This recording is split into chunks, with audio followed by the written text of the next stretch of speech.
Mom sided with stepdad and his kids. Kick me out, but they forgot that I own. Reddit stories. When does honoring a legacy mean standing up to the people you love? For Michael, his father's meticulously planned inheritance was meant to preserve their family's history. But after his mother's marriage to a controlling man, the house and everything it symbolized began to crumble. Michael must now decide, protect the home or lose everything his father built. Before continuing the story, tell me which city you're watching from. I want to know how far this video has come. And don't forget to like and subscribe to the channel so I can send you exciting stories like this every day. One of the big tech businesses in Seattle employs me as a senior software architect. My dad always had this kind of job in mind for me. Technology is the future, he would exclaim proudly after I was accepted to UW's computer science program. He had a profitable construction business and wasn't a techie, but he had a remarkable knack for predicting trends. Beginning with the recession of the late 1980s, Dad started his construction business from the ground up throughout some of the most difficult periods in the industry. He took on projects that other contractors wouldn't take on, using only a pickup truck and his tools. Back then, Mom told me, they lived in a small apartment and were frugal, but Dad had this unwavering faith in his vision. He would frequently remark, the key is to build relationships, not just buildings. That way of thinking got him through his difficult early years. Dad's business was unique because of the way he treated both customers and staff. Even if it meant losing some bids to rivals who made exaggerated deadline promises, he was a firm believer in open pricing and truthful schedules. First, establish trust, he would advise. He was correct when he said, the profits will follow. His business, which was renowned for taking on intricate restoration projects requiring both technical expertise and historical sensitivity, rose to prominence in the Seattle area by the mid-1990s. Because of the devotion he had developed with his clients and staff, Dad's business survived the 2008 financial crisis, when many construction companies were failing. He didn't fire a single employee during that period. Rather, he reduced his personal income to zero and took out a second mortgage on his cherished Mustang. I learned more about leadership from watching him handle that issue than I could have from any management course. Your employees are your extended family, he told me. You take care of them, they'll take care of your business. I didn't realize at the time how much his managerial approach affected my own career. Many of his ideas were put to use when I was promoted to team lead at my software business. I established thorough documentation procedures for our code, much as he had kept thorough project logs for every building site. I was able to lead my development team through challenging project deadlines thanks to his attention on fostering good relationships. I met Sarah, 34F, at a hackathon in my junior year. She assisted in planning the event while pursuing her studies in business administration. Despite my lack of sleep, energy drink addiction, and likely messy appearance, she somehow found my love of code charming. From the first time he laid eyes on her, Dad fell in love. He told me, she grounds you, following their first meal together. Don't let this one get away. After college, Dad even assisted Sarah in launching her own marketing firm. He introduced her to his network of local company owners, showed her how he drafted his contracts, and shared his business objectives with her. He would tell us, success isn't just about what you know, it's about helping others succeed too. Dad was always imparting his expertise in educating. Those formative years were unique. Sarah and I would always make the drive to my parents' house on Sundays to have dinner. We would all sit on the back deck that Dad had constructed and chat about everything and nothing while he lit the grill. Even though he couldn't understand the majority of the technical details of my most recent work, he would still ask in-depth inquiries. Mom used to say, there they go again with the computer talk, with a loving eye roll. Dad's pride and joy was the house itself. He purchased it with the proceeds from his first significant construction job in the 1990s, which was a historic restoration project that made his business famous. In one of Seattle's older neighborhoods, this lovely craftsman-style home features a wraparound porch and a garage that he transformed into the most well-organized workshop you've ever seen. Labeled and placed with almost fanatical precision, each tool has its place. Dad handled the house as though it were a living example of his skill. Every renovation was meticulously organized and recorded. Every repair improvement, and paint job was documented in a thorough spreadsheet that he maintained. "A house is like a living thing," he would say as he demonstrated for me how to clean the gutters or inspect the foundation. He maintained a maintenance regimen that included everything from checking the roof after winter storms to changing air filters. Neglect the little things, and they become big problems. In addition to being his haven, the workshop served as a classroom where he taught me about subjects other than tools. In addition to adding unique storage options and a workbench he made especially for teaching me woodworking, he had completely renovated the garage himself. He would say, "Every piece of wood has its own story," as we were working. The pegboard wall with delineated shapes for each tool wasn't just about organization.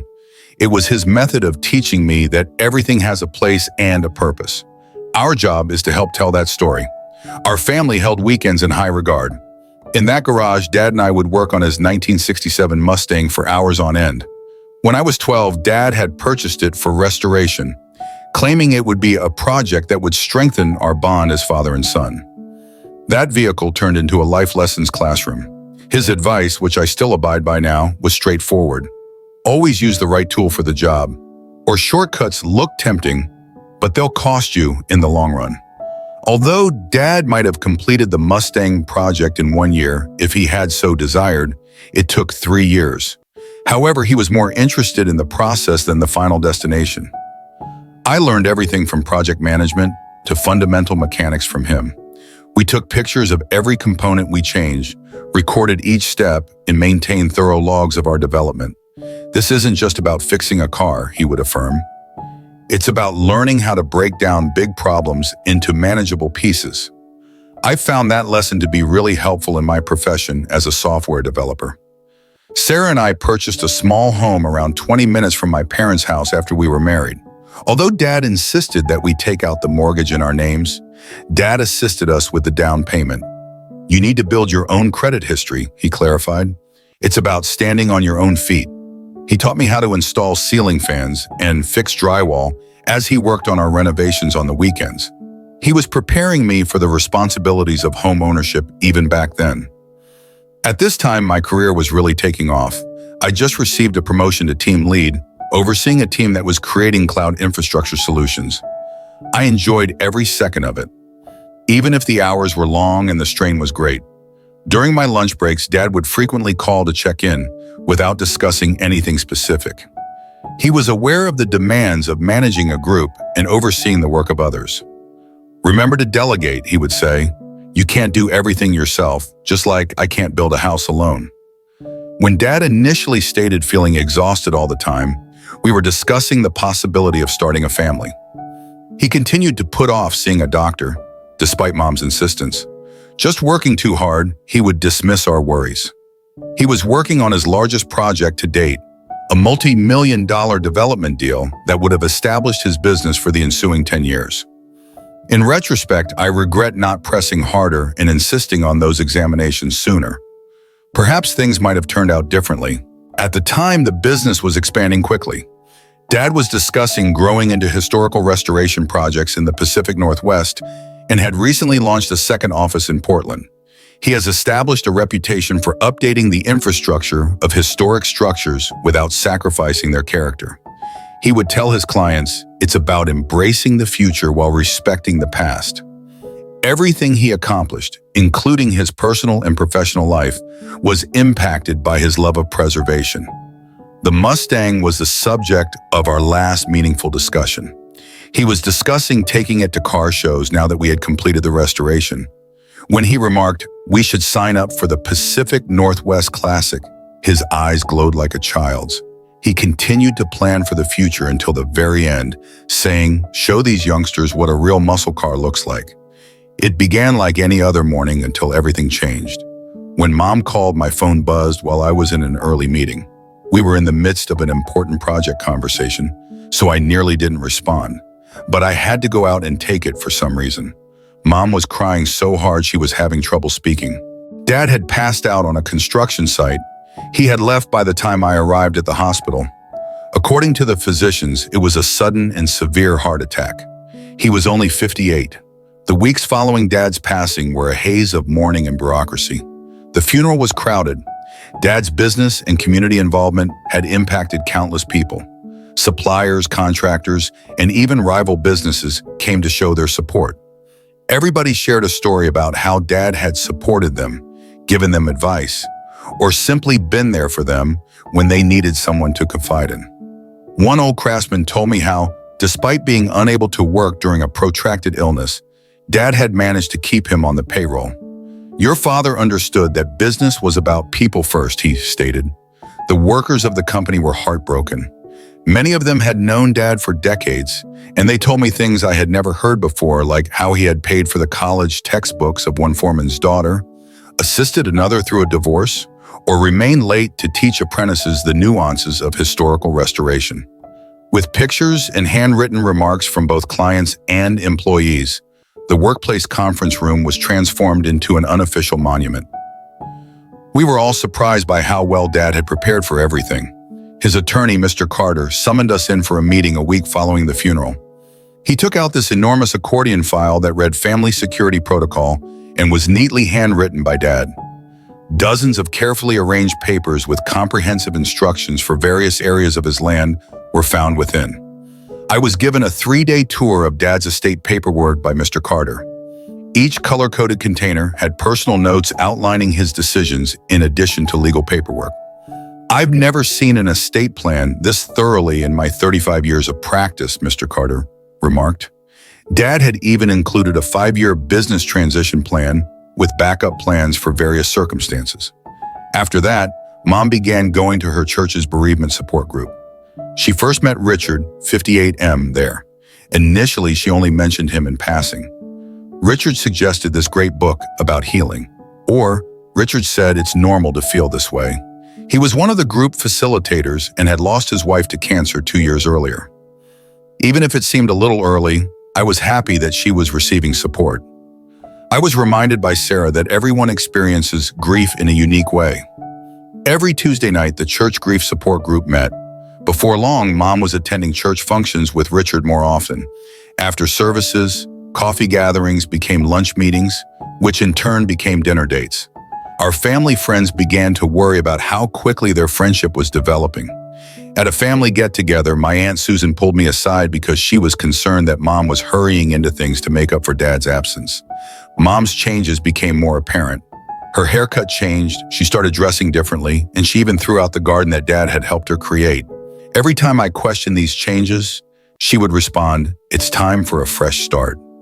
Dad was hardly ever mentioned by the woman who used to spend hours narrating her life with him. It went more quickly than any of us had anticipated. Mom announced that Richard was moving in 6 months after Dad's death. Daniel, 30M, and Jessica, 32F, his own grown children, felt it would be beneficial to bring life back into the house. I made an effort to be sympathetic, but it seemed like she was in a rush to replace everything Dad had constructed. "I'm at a crossroads right now. How can I preserve Dad's legacy without jeopardizing Mom's chances for happiness?"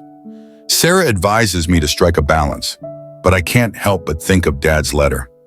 "Son, preserve those memories." First update, I apologize for the wait for the update and appreciate all of the advice you gave on my previous article. 3 months have passed since my last post, and things have become much worse.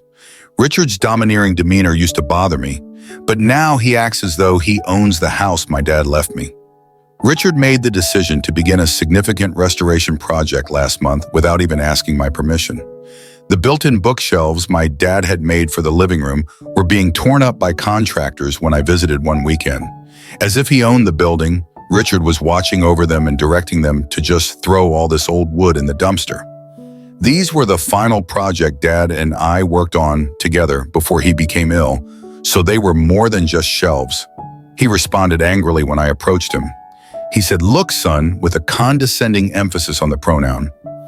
"This house needs to be brought into the 21st century. Your father's taste was, well, dated. We're doing you a favor by increasing the property value." I reminded him that any modifications required my consent legally. Mom obviously agreed with him, but he simply chuckled and added, "Your mother and I live here. We don't need permission to improve our home." "Richard knows about these things," she acknowledged. "He's just trying to help." The woman who formerly loved those bookshelves and used to place her collection of antique teacups on them for Christmas now acts as though they were just taking up room. I showed her Dad's thorough house maintenance plans, but she disregarded them as dwelling in the past. Additionally, the relationship with Richard's children has deteriorated. Daniel has taken over Dad's workshop and transformed it into a CrossFit facility. While I was on a business trip, he held a garage sale and sold the majority of Dad's tools. By repainting rooms and installing modern vinyl planks in place of Dad's meticulously refinished hardwood floors, Jessica is treating the space as though it were her own personal design project. One evening after dinner, Richard grabbed me aside and said, "Since we're paying to live here, we should have our names on the deed. It's only fair." I had to explain him that they don't pay a mortgage because Dad's planning has paid for the house in full. They don't even cover their rent. All maintenance expenses, insurance, and property taxes are paid for by me. Sarah recommended that we stop making weekly visits. Now that Sophia is here, she is correct. No one benefits from the stress in that household. However, taking a back seat has only made Richard more confident. He began sending me bills for improvements that I never approved, and he began making them more regularly. I should be more sympathetic of Mom's new life, according to Mom's sister, who called me recently. I attempted to explain Dad's intentions and my legal obligations, but she simply accused me of being trapped in the past. Richard makes her happy. "Why can't you just let them make the house their own?" she asked. I found out this week that the growth markers that recorded my height from the ages of 3 to 18 had been removed from the kitchen door frame. Every birthday, Dad would measure me and write the date next to each mark. "It's just an old door frame. We can't keep every piece of wood just because your father touched it," Mom remarked when I confronted her about it. I now spend more time sitting in Dad's old chair, the only piece of furniture I was able to keep, in my own garage. Mr. Carter advises me to begin considering long-term fixes. Legally, the house belongs to me, but I will eventually have to make some difficult choices regarding its destiny. When does being the bad guy become more important than preserving your father's legacy? And when your whole family opposes you, how do you defend the moral high ground? Update 2, I appreciate all of your advice regarding my previous post. The situation has reached a breaking point, and I've finally made a choice that will most likely alter everything. I spoke with my financial advisor about the house situation last week. We may make a sizable rental income, enough to cover Sophia's future college fund, because nearby property values have risen by 40% in the last 3 years. I discovered at the discussion that I had been so preoccupied with the sentimental elements that I had failed to take into account the financial ramifications of allowing Mom and Richard to live rent-free. Everything went haywire when I brought this up to Mom in our weekly conversation. She yelled into the phone, "You can't do this to us. This is where we call home. Richard has worked really hard on it." She refused to listen when I tried to explain that I was only considering my choices. She continued to talk about all the enhancements they had made, utterly disregarding the fact that I had never given my approval for these changes. An hour later, Richard called. He was upset, and his tone was different from his usual arrogant demeanor. "Listen here," he announced. "In this house, we have established a life. Because you're missing your father, you can't just walk in and ruin everything." He interrupted me when I attempted to explain the financial issues, stating that they now had sweat equity in the property. I reminded him that the house belonged to me legally. "There's a reason why Dad left it to me." "Your father isn't here anymore," he replied. "You must consider the living." I talked to Sarah about it and talked to Mr. Carter about it before deciding on it the following day.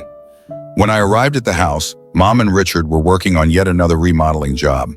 In the dining room, they had begun ripping out the original crown molding, which Dad had specifically milled to blend in with the house's antique style. That image made me more determined.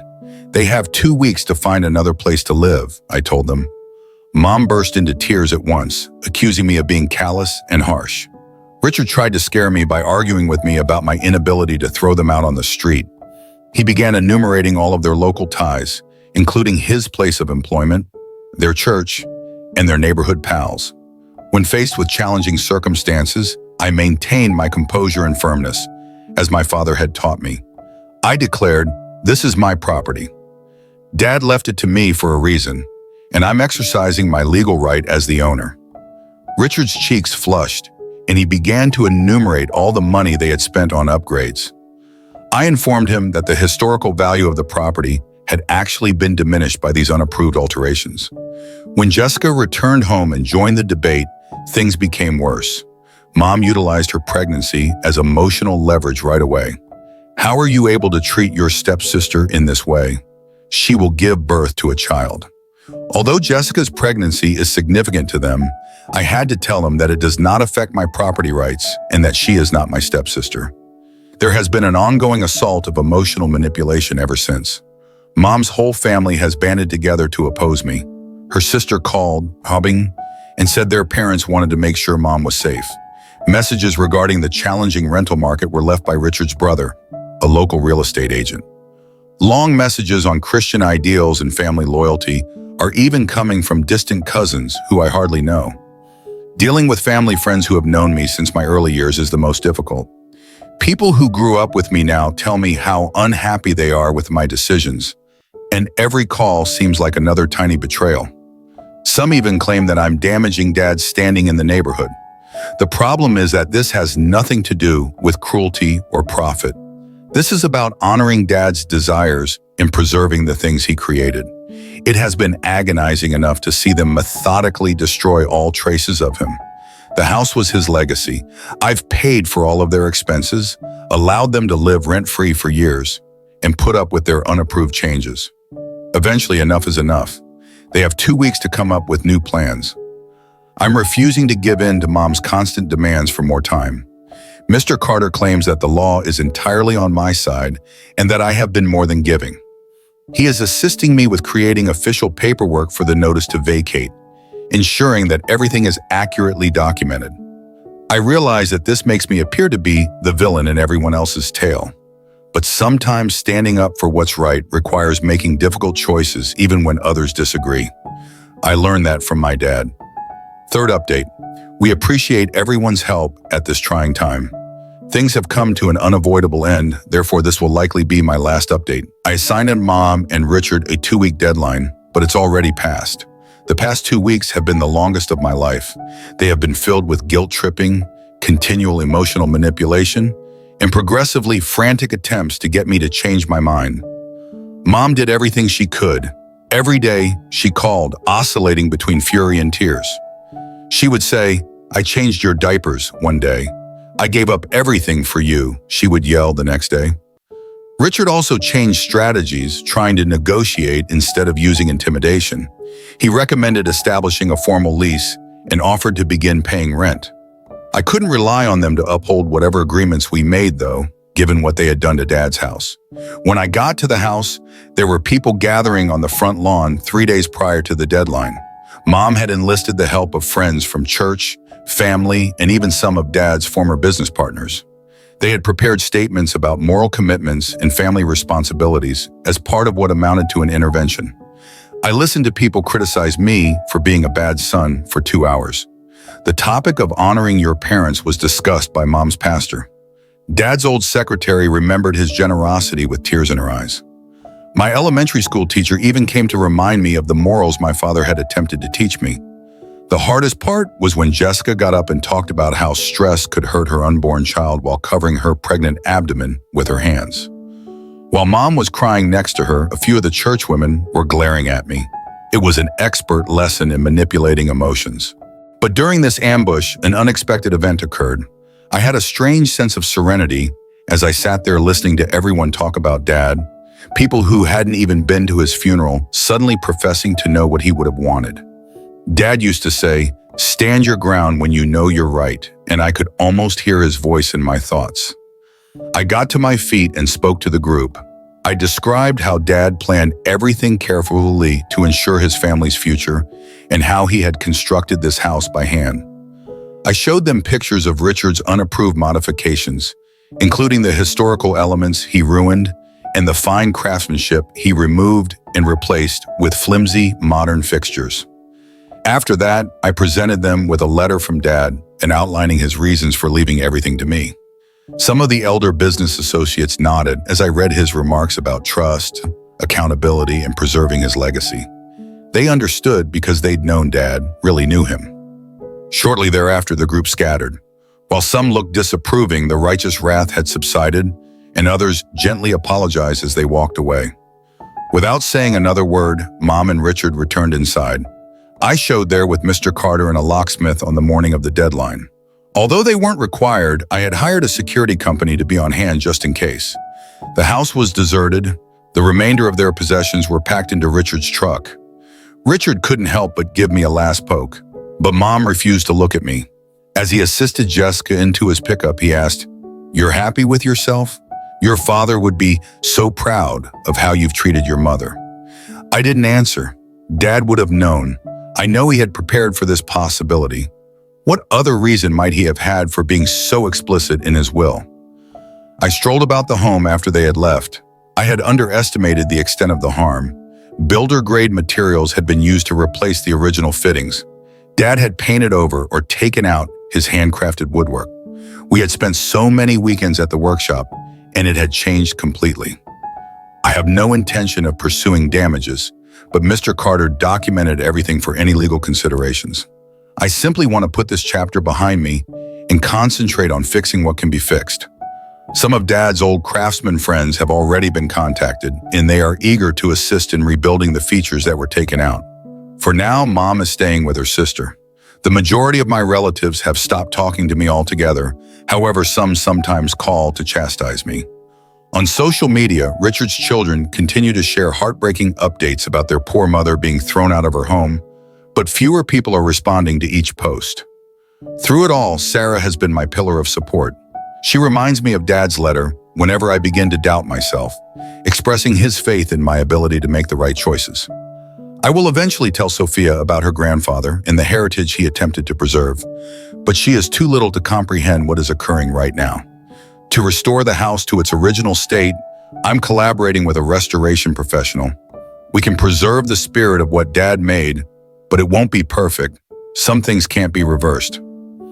First, the workshop will be restored. The same place where I learned from my father is where I want my daughter to study. Being the villain in someone else's tale is sometimes the price of doing the right thing. I may never be able to rebuild the relationships I lost, but I can live with the fact that I preserved what my father trusted me with. As Dad used to say, integrity is about doing the right thing, even when it hurts, and not about taking the easy route. I believe he would comprehend. Sometimes the hardest decisions are the ones that define who we are. Michael's story is not just about a house, it's about love, legacy, and the courage to stand up for what's right, even when it hurts. His father's house was more than just a building. It was a testament to a lifetime of hard work, values, and the love a father had for his family. By choosing to reclaim it, Michael chose to honor that legacy, even if it meant being misunderstood and losing connections along the way. This story reminds us that standing firm in the face of emotional manipulation and societal pressure takes immense strength. Michael could have taken the easier route, but he didn't. He stood by his principles, choosing to protect what his father built and passing it down to the next generation. It's a painful yet inspiring example of how love sometimes requires difficult choices and how integrity is about doing the right thing, even when it comes at a personal cost. If this story moved you, or if you've ever faced a similar challenge, we'd love to hear your thoughts in the comments below. Don't forget to like, share, and subscribe to our channel to hear more incredible stories of resilience, legacy, and the complexities of family relationships. Hit the notification bell to stay updated, and remember, your support helps us bring these powerful stories to light. Thank you for watching, and we'll see you in the next video.